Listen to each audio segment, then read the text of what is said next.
we don't just need to be great operators right now. We need to be good salesmen, right? And we got to be thinking about that because getting people off the government dole is really hard. I'm just here trying to make government more efficient.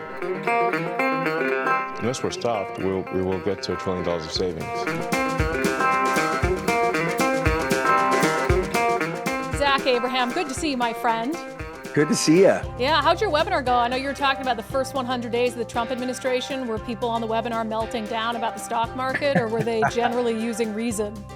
They were generally using reason, and that's that's the message that we've been trying to express is, look, guys, there's things you should be concerned about, but in our opinion, we're not facing down an existential issue. We're just facing down a scenario, and this happens all the time. Things run their course, and you get regime change in markets and in politics, and when those regime changes happen, you have to pay attention and you need to act accordingly. And I just think that, a lot of people have got very unrealistic expectations of the U.S. stock market, and I don't think that people understand what's driven it, and those factors have switched. And so it's not, it's not get out of the U.S., sell the U.S., it's return to a non-U.S. only portfolio, right? And be exposed to different assets and things that you probably haven't been exposed to a lot over the last 10 to 15 years. And why should you do that? Well, things have changed a lot. That's why you stare at fundamentals, and that's why you focus on the fundamentals. Yeah, that's why you chill. You turn off MSNBC. You turn on Know Amen. Your Risk Radio with Zach Abraham, and you just get or undivided. Us too. But I'm not an economic genius like you are. I do know a little bit about what Doge is up to, though. So our top Doge story of the week. This epitomizes why Doge is necessary. So Ron DeSantis, I didn't even know this was a thing. I didn't even know this happens. So he sent out this tweet. For years, Florida has been trying to return federal funds to the federal government due to the ideological strings attached by the Biden administration. But the Biden administration couldn't even figure out how to accept it. Today, I met with Elon Musk and the Doge team, and we got this done in the same day. Other states should follow Florida in supporting Doge's efforts. So they've been trying to send back almost $1 billion, like $840 million. Because, it's like, oh, the federal government's giving you money for XYZ, but there's ideological strings attached, so they don't want to accept the money. And then the federal government, wasn't taking it back, because I guess most states would say, we're not sending it back. We'll take that money. I mean, if that isn't Exhibit A for how messed up our federal government is, I don't know what is. Well, I mean, have they not heard of Venmo? Yeah. Hey, just Venmo me. Yeah. Cash App. Send me that $870 million via Venmo, would you? No, and look, it's and we're gonna. I don't want to jump too far ahead, but it brings me. We're gonna talk about messaging, right? Is messaging right, and all that kind of stuff. In my opinion, and Trump may be the right guy to do this. He may not be. I think that there should be a separate press conference once a week. Maybe limited in time, but explaining to people in real time. I think so much of the outcry and freaking out is just ridiculous, right? Yeah. That being said, when you're doing the things that he's going to do or that he's attempting to do, the less outcry and the less chaos you have, the better off you are. Yeah. Right. The more that people understand these things. So I do think they need to redouble their efforts in explaining to people. And I think you and I had this conversation a little while ago where I said, look, in my opinion, the administration needs to get out ahead of this and say, yes, guys, we're going to rein this in. We're going to rein in government waste and government spending. But there are potential downsides to doing that. And Bessent has echoed that sentiment, right? But I definitely think you need to explain more to these people and explain, guys, just like everything else in life, doing the right thing doesn't always feel like the right thing. As a matter of fact, most of the time it doesn't, right?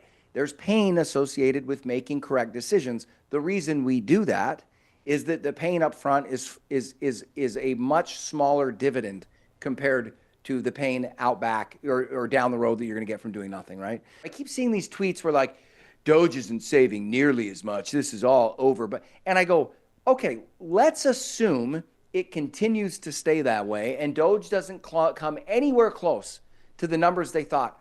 Why in the world does that deter you from Doge or make you not support it? If the government is wasting 1% of our annual budget, which would happen to be about $60 billion, That's real money, man. $60 billion. What are we talking about, right? Any level of waste or fraud is unacceptable. Now, is it unavoidable? Sure, at a budget that big. But the pushback against people trying to rein in wasteful or fraudulent government spending is insane. But to answer your question, I do think that we should be communicating these things better, and explaining to people on a relative and regular basis, look, here's what we're doing. Here's why. This is how they're wasting your money. Unfortunately, we can't trust our press to do the job that they should. So we're going to do these meetings once a week to report to the American people what's actually happening, as opposed to listening to somebody else lose their mind on MSNBC. Yeah, and actually,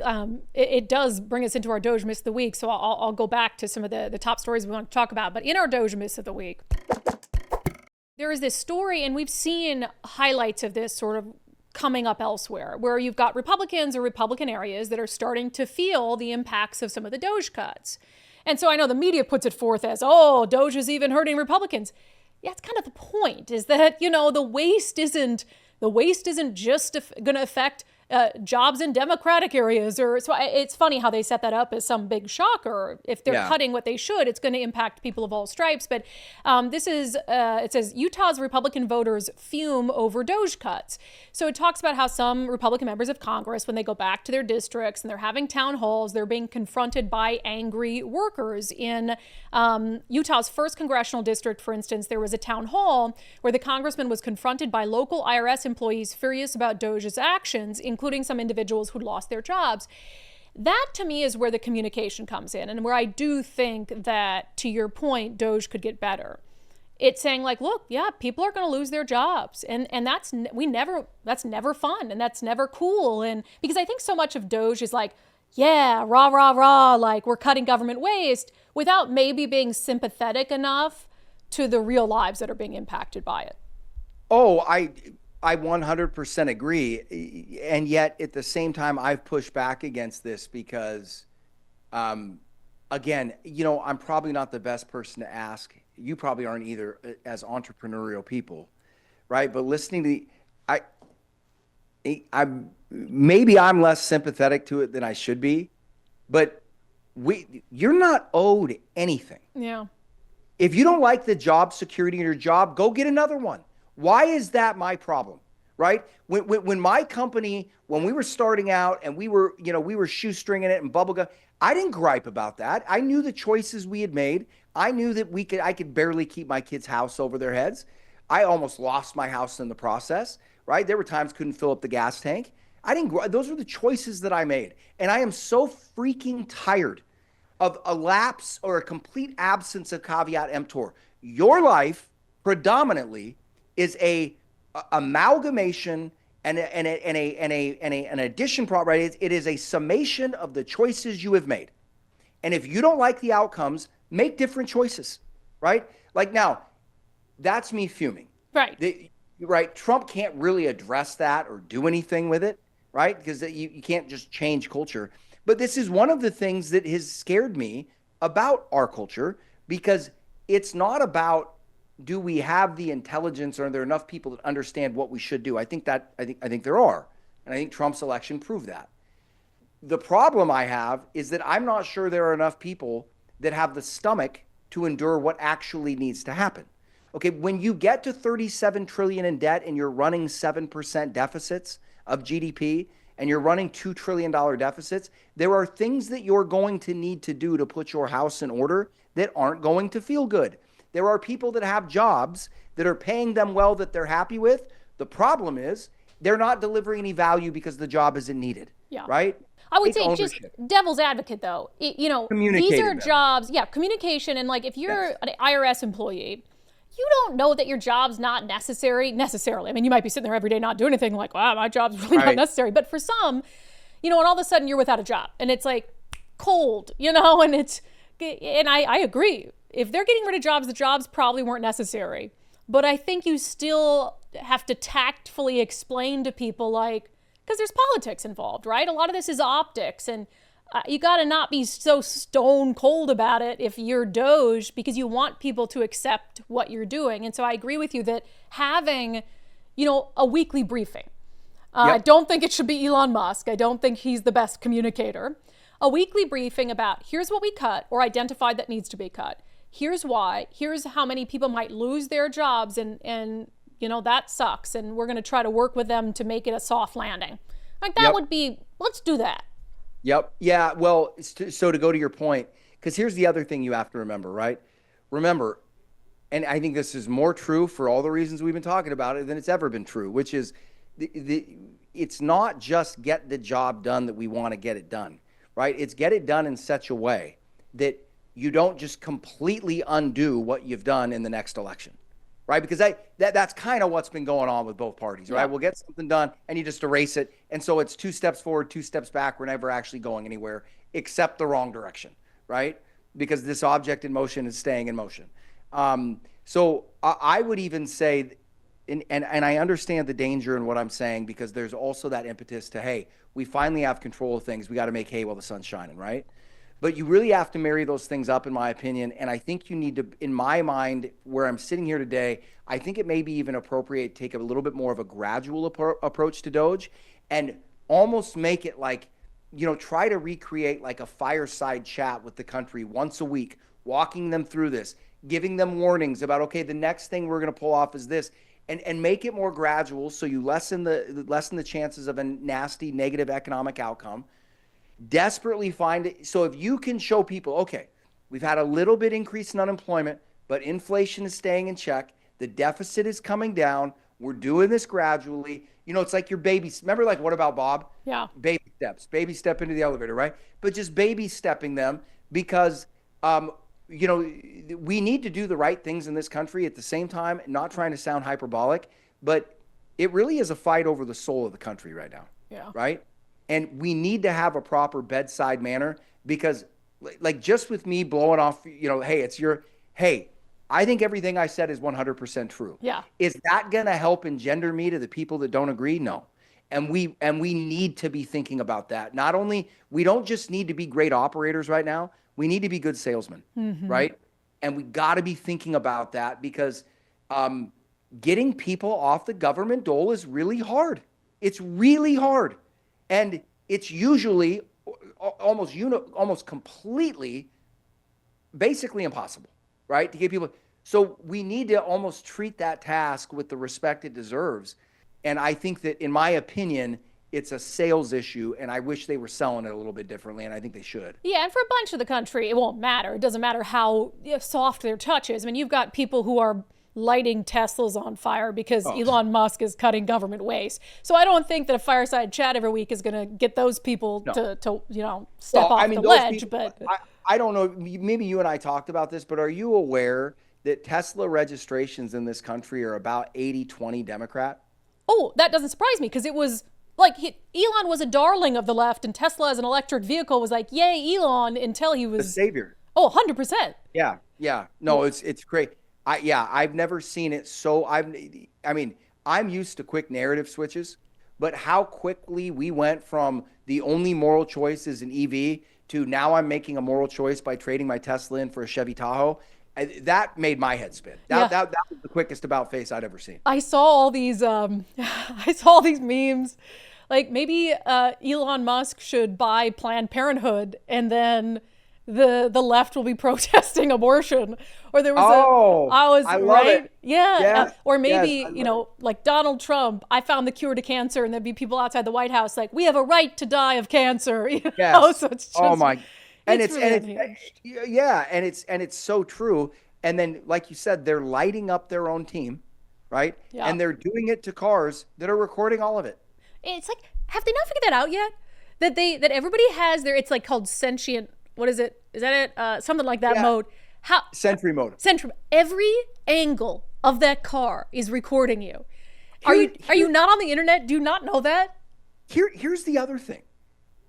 Not a single liberal politician has come out and told people not to do that, but many of them have issued what I would call tacit endorsements. I actually agree, because Mayor Harrell did that in Seattle, where he's like, I understand why people are mad. I mean, don't do that. However, wink, wink. I get it. This is another perfect example of the total disdain they have for their own constituency.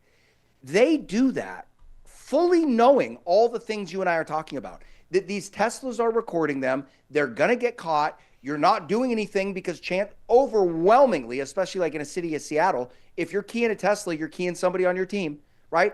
These politicians know that. They don't even care that their own constituents are going to jail for this. They're tacitly endorsing it.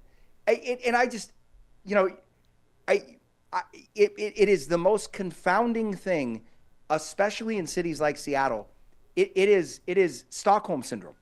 It really is. It's like they have fallen in love with their captors and their abusers. You know, just in our state, you know, for people listening, that natural gas ruling that we had last week is a classic example of that. You talked all about that, but no, it's the whole.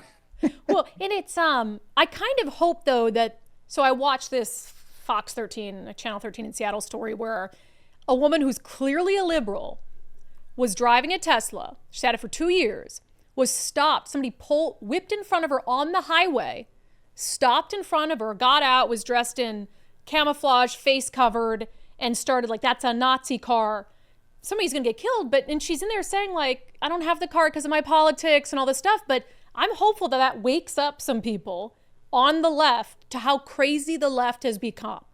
Because, I mean, like you're right. The chances are the Tesla that you're lighting on fire, keying, wiping human feces on, which did happen, and dog feces, probably belongs to a liberal, and you're probably alienating them, which I'm perfectly fine with.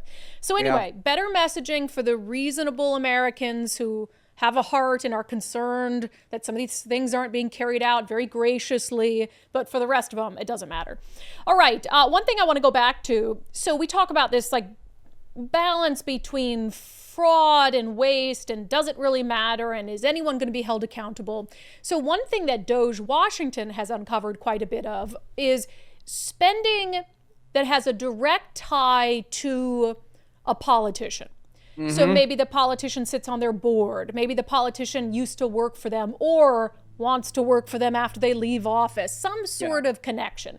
Doesn't mean it's fraud, but it definitely is something that's worthy of giving a closer look at. Is this spending because of the tie or spending independent of the tie to that politician?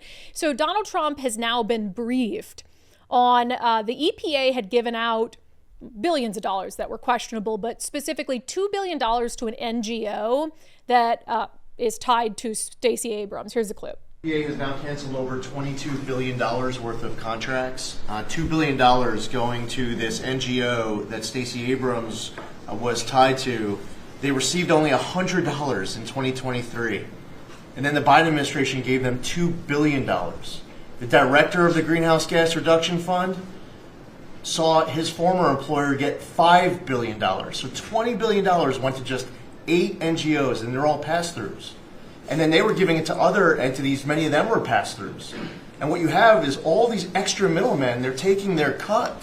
And the taxpayer ends up getting screwed. They're losing out on all this hard-earned money. They can't afford to have the federal government waste. Yeah, so that was Trump being briefed on this.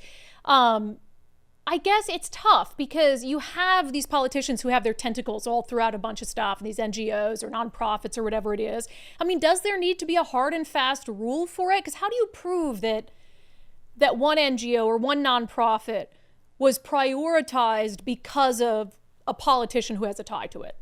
You can't. Yeah. And it's why I'm a huge fan of just making a complete moratorium against it. If you want to serve in public office, you cannot operate in any way, shape, or form in any industry that you had a direct hand in regulating, dealing with, passing legislation for a period of at least 5 years. And the reason for it is it's too tempting. Meaning it is enabling fraud that isn't even being called fraud. Okay, because this guy might, there's nothing untoward here. Look at his salary. It's complete. The only reason he got the job is because of who he knows in the state legislature. And that guy happens to sit on this board, and he's going to get him that contract. And it happens every day. And if you don't think it doesn't happen, you're lying to yourself, right? Well, it was massive with the CCA. So the Climate Commitment Act, Inslee pushes it, right? One of the senators who was instrumental in it, State Senator Reuven Carlisle in Washington, a Democrat. So they get the CCA through. Guess what Senator Reuven Carlisle is doing now? He's not in the Senate anymore. He's making a fortune off of off of working in the climate sector that's being directly funded by the proceeds of the Climate Commitment Act. So Right. it's like, dude, you're right. I mean, it has to be a moratorium because you're never able, there's nothing that stops a lawmaker from, let me be a lawmaker for 5 years, get this policy pushed through, and then I'm going to start a business that directly benefits from the policy that I push through. I mean, there has to be a moratorium on it. Yeah, and here's, to me, this is why. Okay, so sometimes there are certain circumstances, and I think this is one of them, where the idea of regulation is laughable. Yeah. Okay, because all the incentive, you can regulate whatever you want. The problem is the incentives are all the opposite direction, right? So a similar situation to me was Glass-Steagall. Okay, I'm going to go back a little bit. Glass-Steagall was a law that was passed right after, in quick succession, right after the Great Depression. Not after it was over. We're still in the malaise. I believe Glass-Steagall was passed in the 33, 32, somewhere around there. But what Glass-Steagall said was it was a beautiful regulation on the financial industry that required no regulation, right? And it said, if you are a commercial bank, if you are a regular, bank for the average consumer, if you're an investment bank, if you're an insurance company, that's fine. You cannot be a combination. Okay. And if you are a combination, you're in violation of the Glass-Steagall Act, and we will break you up. Okay. So that law stood until 1998. Okay. That's when it was repealed. And interestingly enough, 6 months before that law was repealed, a guy by the name of Sandy Weil, who at that time was the CEO of Citigroup, merged illegally his company with Travelers Insurance. And everybody at the time was like, how can this stand?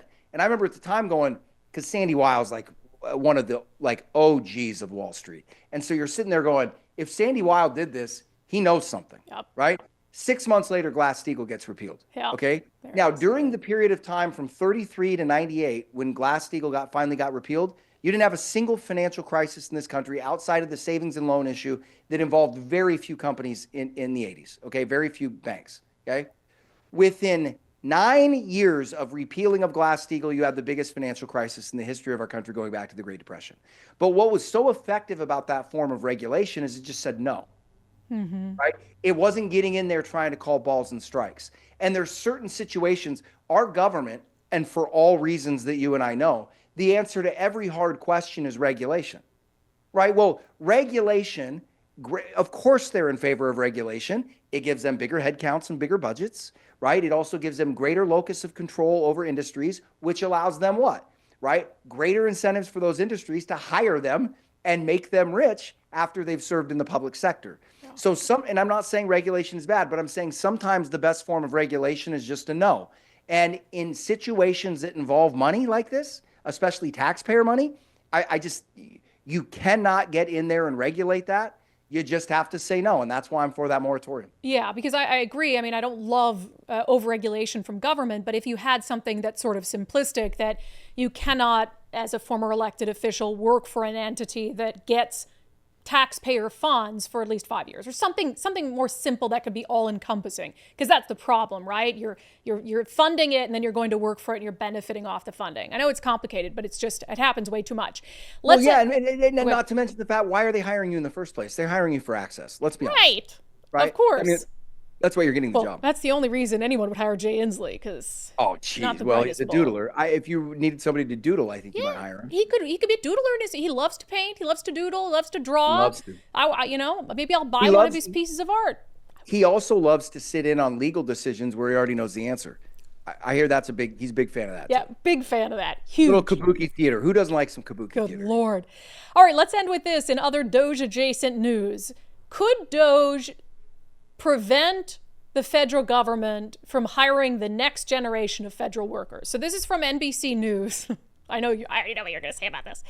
Lawmakers fear Doge cuts will drive away the next generation of federal workers. Members of both parties warn that Trump and Musk's efforts will severely hinder the government's ability to recruit young people and technical experts. So let's just be fair about it, right? So if you've got Doge that's coming in there and slashing and, getting rid of departments, I mean, if you're a young person and you're trying to make a good decision with your career, I guess that could drive you away from wanting to work for the federal government. I mean, unless you need to pay your rent. and you're just going to do it. Yeah. Yeah, you're just going to get a job. So if people need jobs and you're offering them, people will take them. Yeah. And if that means that you lean the government down a lot and you cut, let's say you cut 1.1 million jobs and you realize that we probably need to hire about 150,000 of those people back to fill those gaps, you might have to offer 10% pay incentives. Okay, but guess what? That's still a lot less than the 1.1 million people that you were employing. Yep. Like, I swear to God, and of course it comes from government people, but you hear stories like this and you're sitting there going, somewhere somebody has the job where they're getting paid to sit around and think about nonsensical problems that will never exist and make them headlines. Yeah. And that's the job I want. Oh, I mean, yeah. talk about cake. And they're probably getting paid really well too, right? But this is just so nonsensical. Yeah, there's going to be jobs that offer pensions and full medical and $70,000 salaries, and just nobody's going to want them because they're afraid of DOGE. I mean, come on. Yeah. I mean, if a job has to exist, it must exist. They will find a way to fill it, to your point. Yes. And, I see yes. people protesting outside of USPS, like save postal worker jobs. And it's like, but we don't need the post office. We can fully privatize it. The post office sucks anyway. And those postal workers, they can find a job with Amazon, UPS, FedEx, DHL, any other number of private entities that are finding more success in that space and that are growing every single day. So it's like, you're acting like just because they can't do it for the federal government, they'll never be able to do it at all, anywhere, ever. Well, yeah, and even if they were to shut it down, right? If the people have already earned if they've done the service to earn their pension, they still get to keep that. Yeah. It's not like that gets taken away. The other thing too is some of this stuff sounds mean. Okay, so again, being adults, we just got to deal with the facts sometimes and stare them dead in the face, right? Sustaining somebody's job that is no longer economically viable or productive is doing nobody a favor. Okay, it's just not. And the reason why I say that is that what are you doing? That person, whether they're aware of it or not, they've got opportunity cost, meaning they're fighting to stay in a dying entity, which means their prospects going forward in that entity are zero, right? There's no real progress there. They're eventually going to have to switch anyway. You know what I mean? Like, meaning it's this childish Pollyannish, well, it's sad because somebody's losing their job. How do you know they're not going to have a much better job 6 months down the road? Yeah. The reason that job is going away is because it's not economically viable. Okay, that's not their fault. That's not DOGE's fault. It's not the president's fault. Okay, blame it on big, bad, mean life. But what we have to do is we got to adapt to conditions on the ground, right? And, like you said, there's a messaging thing, and I definitely think in our society today, we need to be more conscious of that, and strictly because, let's face it, people that are sitting there saying, bootstrap it and do what you and I are advocating. We're certainly the minority. Yeah. Right. That's not normal. And that's part of sales, right? You got to know who your audience is. So I think we're going to have to play this a little bit softer, which isn't the style. I love the slash. There's parts of it where I wish Trump would go a little slower and but part of me loves the slash and burn because I just love watching these bureaucrats freak out. I find it very entertaining.